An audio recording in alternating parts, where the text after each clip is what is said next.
তো বন্ধুরা সন্ধ্যাবেলা দেখো মা কি করেছে, এই দেখো সন্ধ্যাবেলার খাবার আবার মা করে রেখেছে আমার জন্য। দুপুরে খাইনি, মা অল্প করে ভাত, যেহেতু সকালবেলা মা বাড়ির থেকে আসলাম আমি, তো মা অল্প করে ভাত রান্না করেছিল, তো অল্প করে খেয়েছি, আর রান্না করিনি, ম্যাগিটাই কিছু করিনি। তো মা এর জন্য সন্ধ্যাবেলার দিকে গোলা রুটি বানিয়েছে। তো এখন গোলা রুটি খাবো, এখন দুটো গোলা রুটি খাবো, খিদেও পেয়েছে। আর দেখি কী করেছে মা। তো তার সঙ্গে দেখো মা আবার ডিমও ভাজা করে দিয়েছে, আর করেছে এই দেখো সিমুই করেছিল খাওয়ার জন্য। তো এই সন্ধ্যাবেলায় এখন এই খাবো।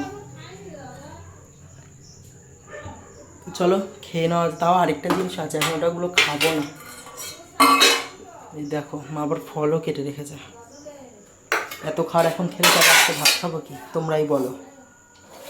দেখো কত খাবার।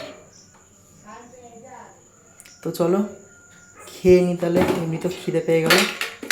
পেঁয়াজও কেটে রেখেছে, খাওয়ার পর খাওয়া, খাওয়ার পর খাওয়া। তো চলো খেয়ে নি তাহলে।